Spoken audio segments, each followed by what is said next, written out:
Department of Commerce is set to hand off the final vestiges of American control over the Internet to international authorities in less than 2 months, officials have confirmed. The department will finalize the transition effective October 1st. Mr. President, today our country faces a threat to the Internet as we know it.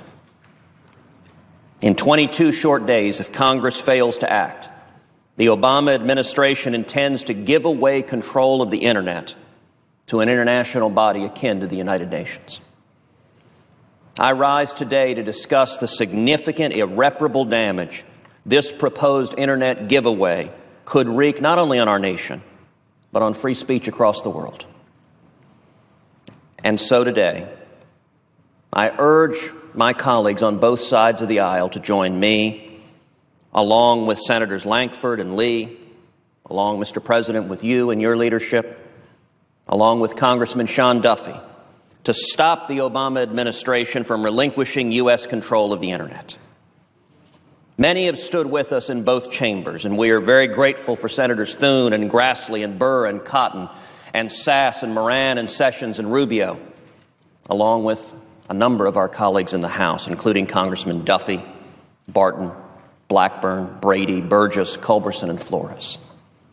And I urge even more of my colleagues to come together and stand united to stop the Obama administration's Internet giveaway. The Internet has been one of those transformational inventions that has changed how we communicate, how we do commerce, how we live our lives. For many, especially young people, it's hard to even imagine life before the Internet. But look at what the Internet has done. It has created an oasis of freedom for billions across the world. One of the great problems with someone trying to start a business is what is known as a barrier to entry. What the Internet has done is dramatically reduce the barriers to entry for anyone who wants to be an entrepreneur. If you're a man or woman or even a boy or girl somewhere across the country or across the world, and you have an idea, a service you want to sell or a good you want to make, you can put up a website and instantly you've got international marketing capacity. You have a portal to communicate with people, and anyone can go online and order whatever your good or service is, and between that and FedEx or UPS, you can ship it anywhere in the world. That is an extraordinary and transformational ability. That freedom, that you don't have to go and get anyone's approval, you don't have to go to a board of business authorization if you want to create a new business, the Internet is democratizing in that effect. The Internet empowers those with nothing but hope and a dream to be able to achieve those ambitions. But right now, the Obama administration's proposal to give away control of the Internet poses a significant threat to our freedom, and it's one that many Americans don't know about. It is scheduled to go into effect on September 30th, 2016, 22 days away, just over 3 weeks. Now, what does it mean to give away control of the Internet? From the very first days of the Internet, when it was developed here in America, the United States government has maintained its core functions to ensure equal access for everyone with no censorship. The government role isn't to monitor what we say, it isn't to censor what we say, it is simply to ensure that it works. That when you type in a website, it actually goes to that website and not somewhere else. And yet that can change. The Obama administration is instead pushing through a radical proposal to take control of Internet domain names and give it to an international organization, ICANN, that includes 162 foreign countries. And if that proposal goes through, it will empower countries like Russia, like China, like Iran, to be able to censor speech on the Internet. Your speech. Countries like Russia and China and Iran are not our friends, and their interests are not our interests. Imagine searching the Internet, and instead of seeing your standard search results, you see a disclaimer that the information you were searching for is censored. It is not consistent with the standards of this new international body. It does not meet their approval. Now, if you're in China, that situation could well come with the threat of arrest for daring to merely search for such a thing that didn't meet the approval of the censors. Thankfully, that doesn't happen in America. But giving control of the internet to an international body, with Russia and China and Iran having power over it, could lead to precisely that threat. And it's going to take Congress acting affirmatively to stop it. You look at the influence of foreign governments within ICANN. It should give us greater and greater concern. For example, ICANN's former CEO, Fadi Shahadi, left ICANN to lead a high-level working group for China's World Internet Conference. Mr. Shahadi's decision to use his insider knowledge of how ICANN operates to help the Chinese government in their conference is more than a little concerning. This is the person who was leading ICANN, the body we are being told to trust with our freedoms. Yet this man has gone to work for the China Internet Conference, which has rightly been criticized for banning members of the press, such as the New York Times and the Washington Post. But you know what? Even reporters you may fundamentally disagree with have a right to report and to say what they believe. And yet, the World Internet Conference banned them, said, we do not want these reporters here, presumably because we don't like what they're saying, which led Reporters Without Borders to demand an international boycott of the conference, calling China the, quote, enemy of the Internet. Mr. President, if China is the enemy of the Internet, do we want the enemy of the Internet having power over what you're allowed to say, what you're allowed to search for, what you're allowed to read online? Do we want China and Russia and Iran having the power to determine if a website is unacceptable, it's taken down? I would note that once this transition happens, there are serious indications that ICANN intends to seek to flee United States jurisdiction and to flee United States laws.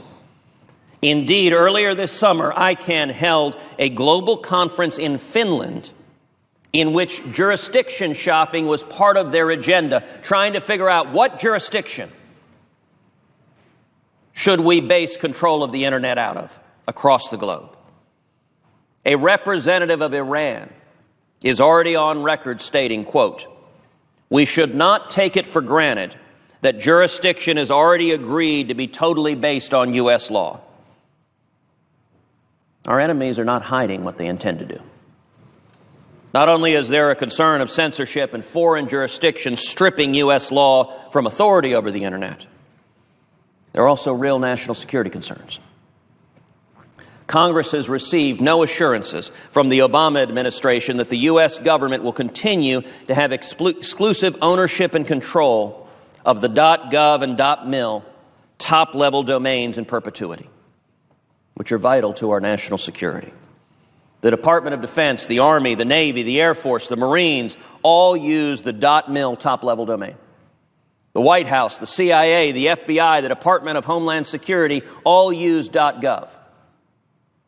The only assurance ICANN has provided the federal government regarding .gov and .mil is that ICANN will notify the government in the future if it decides to give .gov or .mil to another entity. So if someone is going to the IRS, or what you think is the IRS, and you're comforted that it's on a .gov website so that you know it must be safe, you may instead find yourself victims of a foreign scam, a phishing scam, some other means of fraud with no basic protections. Congress should not sit by and let this happen. Congress must not sit by and let censorship happen. Now, some defenders of the Obama proposal say this is not about censorship.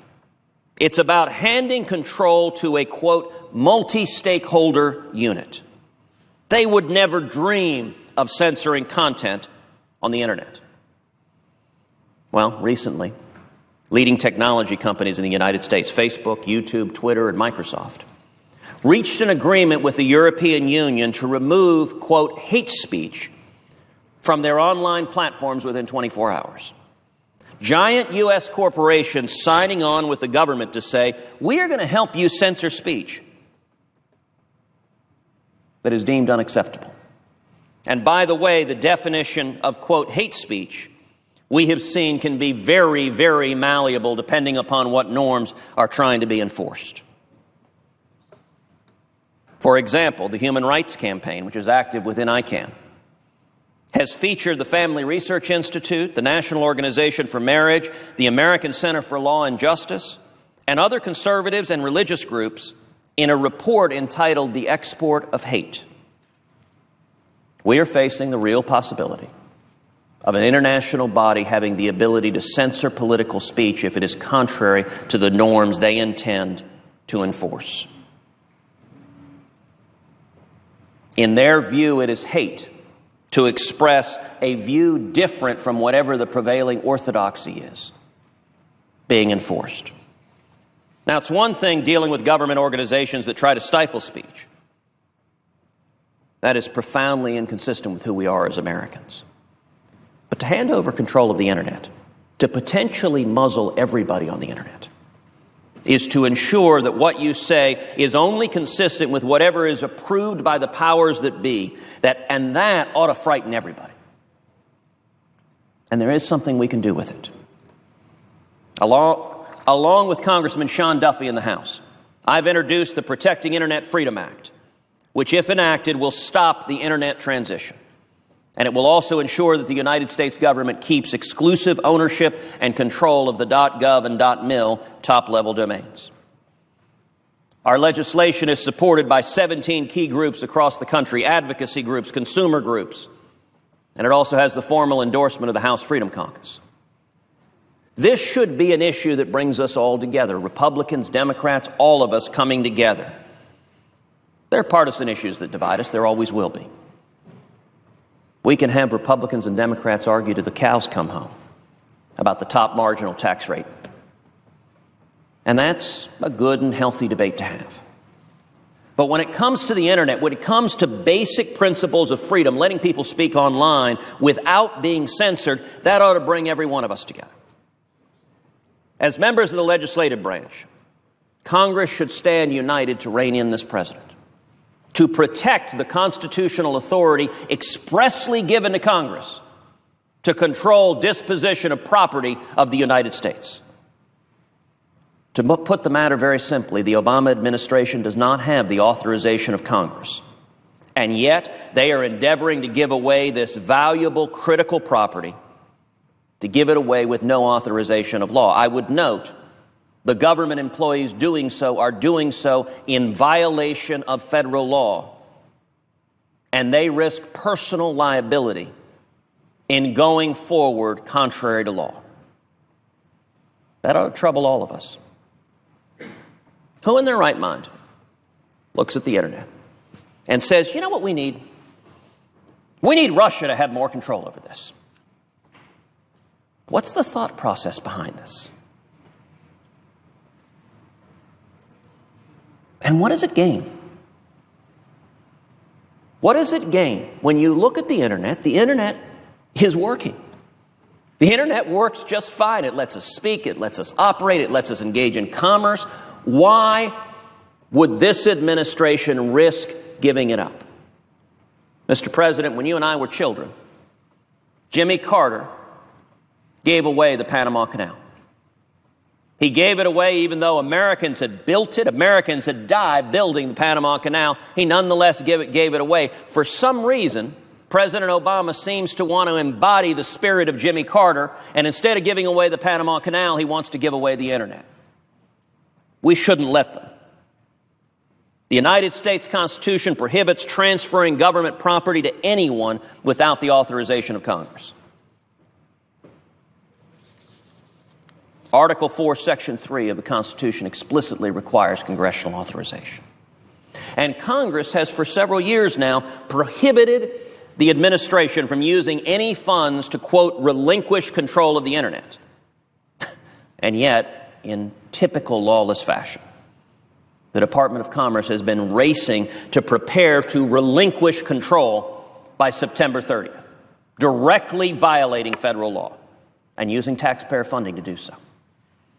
The administration's continued contempt for the law and the Constitution, while sadly not surprising anymore, is particularly dangerous here, as it is contempt in service of undermining internet freedom for billions of people across the world. With the federal government maintaining supervision over ICANN and domain names, it means that the First Amendment is protected. Other countries don't have First Amendment protections. Other countries don't protect free speech the way America does. And America does that for the world, protecting free speech on the internet by preventing the government from engaging in censorship. We shouldn't muck it up. And if the Obama administration jams this through, hands control of the internet over to this international organization, this United Nations-like unaccountable group, and they take it overseas, it's not like the next president can magically snap his or her fingers and bring it back. Unscrambling those eggs may well not be possible. I suspect that's why the Obama administration is trying to jam it through on September 30th, to get it done in a way that the next president can't undo it, that the internet is lost for generations to come.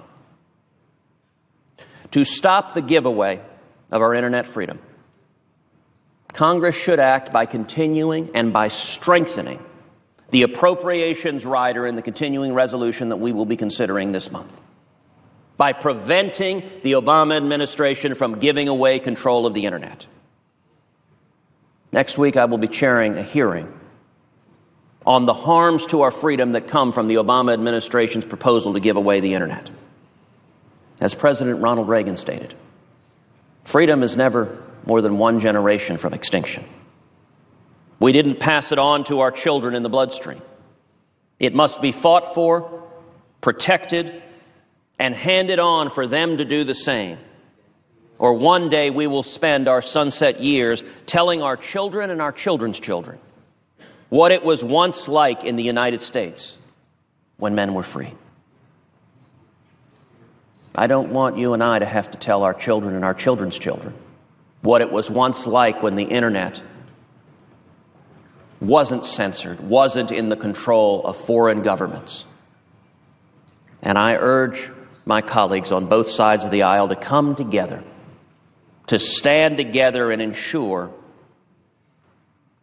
that we protect freedom of the internet for generations to come.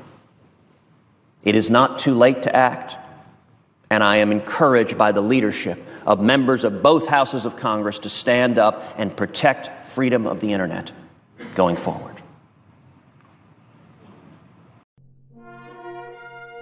The internet, now also known as the World Wide Web. Who invented it and then let the world use it? The United States of America. So, how did the USA make it available to the world? The USA created ICANN, which stands for Internet Corporation for Assigned Names and Numbers, to run the Internet/World Wide Web the American way, with freedom of speech, religion, association, assembly, and petition. And now, in 2014, what's America's plan for running the internet starting in 2015? It appears the plan is for it to be run the international way, regulating speech, religion, association, assembly, and petition. In other words, ideologically counter-Americanizing the net's nature. Stated differently, internationally collectivizing America's noble network.